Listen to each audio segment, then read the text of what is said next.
नमस्कार दोस्तों, आज हम जनसंख्या वितरण, घनत्व, वृद्धि और संगठन के भाग 3 की चर्चा करेंगे। दोस्तों, इस वीडियो में हम देखेंगे जनसंख्या की वृद्धि। तो आइए शुरुआत करते हैं परिचय से। दोस्तों, जनसंख्या वृद्धि को अगर हम परिभाषित करें तो जनसंख्या वृद्धि दो समय बिंदुओं के बीच में किसी क्षेत्र विशेष में रहने वाले लोगों की संख्या में परिवर्तन को कहा जाता है। दोस्तों, पूरी दुनिया में मनुष्य की जनसंख्या हर साल लगभग 8.3 करोड़ अर्थात 1.1% की दर से बढ़ती जा रही है।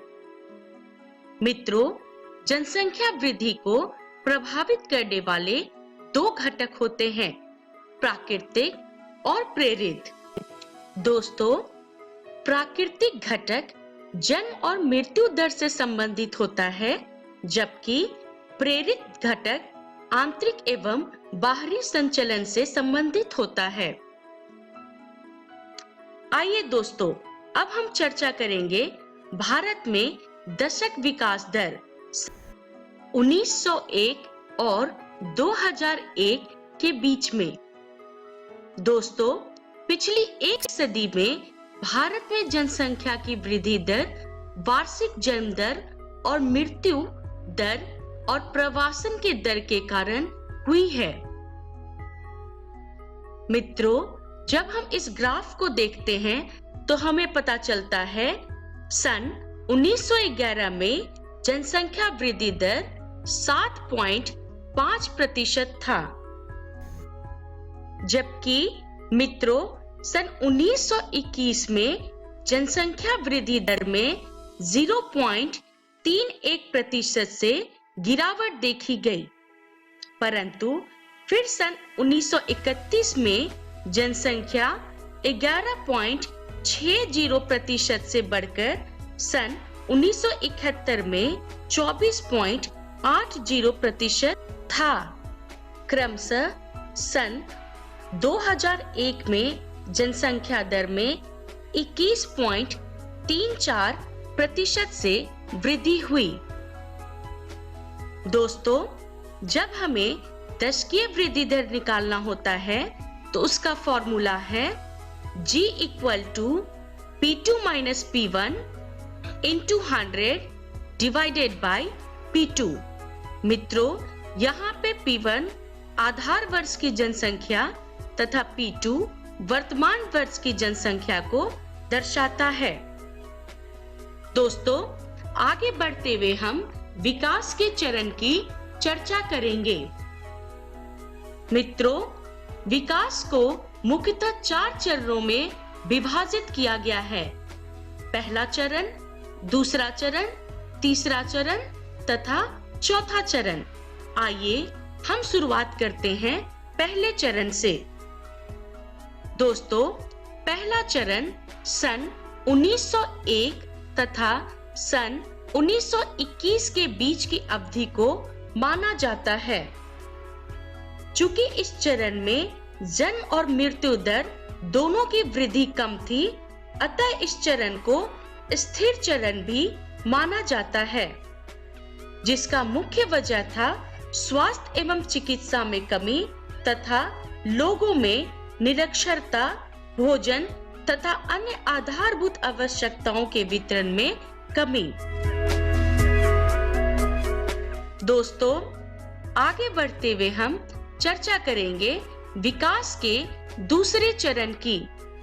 दोस्तों, इस चरण की काल अवधि सन 1921 और 1951 के बीच में माना जाता है।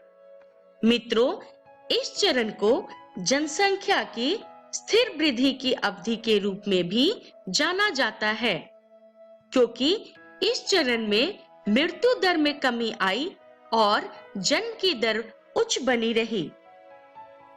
दोस्तों, स्वास्थ्य तथा स्वच्छता प्रणाली में वृद्धि तथा परिवहन एवं संचार तंत्र के वितरण प्रणाली में सुधार के कारण पिछले चरण के अपेक्षा इस चरण में जनसंख्या की वृद्धि दर उच्च बनी रही है। आइए दोस्तों, अब हम विकास के तीसरी चरण की चर्चा करें। इस चरण की काल अवधि सन 1991 तथा सन 1981 के बीच में रहा। दोस्तों, इस काल में उच्च प्रजनन दर के कारण इस काल को जनसंख्या विस्फोट की अवधि के रूप में भी जाना जाता है। यह काल चूंकि स्वतंत्रता के बाद का काल था, अतः इस काल में औसत वार्षिक वृद्धि दर 2.2% तक उच्च रही। अर्थव्यवस्था में सुधार के कारण लोगों के जीवन शैली में सुधार आई, जिसके फलस्वरूप प्राकृतिक वृद्धि उच्च तथा वृद्धि दर उच्चतर बनी रही।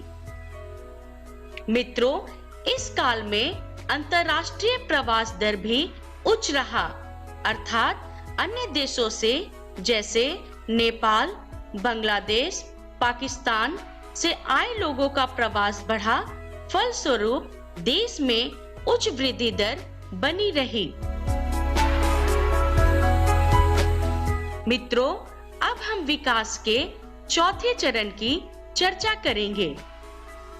इस चरण की काल अवधि सन 1981 से वर्तमान तक मानी जाती है।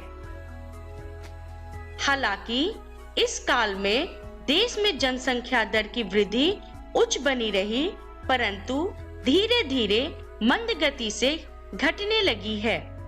इसका मुख्य कारण स्त्री शिक्षा, विवाह की औसत आयु में सुधार मानी जाती है।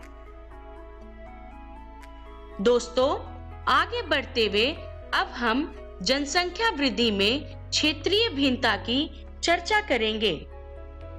मित्रों, मानचित्र के अध्ययन से हमें पता चलता है कि पूरे देश में जनसंख्या वृद्धि दर एक समान नहीं है। केरल, कर्नाटक, तमिलनाडु, आंध्र प्रदेश, उड़ीसा, पौंडीचेरी और गोवा जैसे राज्यों में निम्न वृद्धि दर है, जो कि दशक में 20% से अधिक नहीं है। मित्रों, केरल में सबसे कम विकास दर है, जो कि 9.4% है, जबकि नागालैंड में सबसे अधिक विकास दर 64.5% है।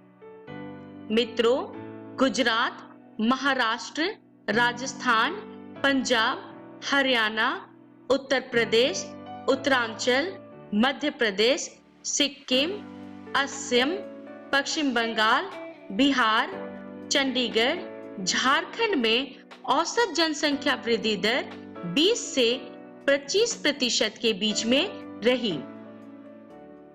तो दोस्तों, इस वीडियो में हमने सीखा जनसंख्या की वृद्धि, तथा अगले वीडियो में हम सीखेंगे जनसंख्या संगठन। तब तक के लिए धन्यवाद।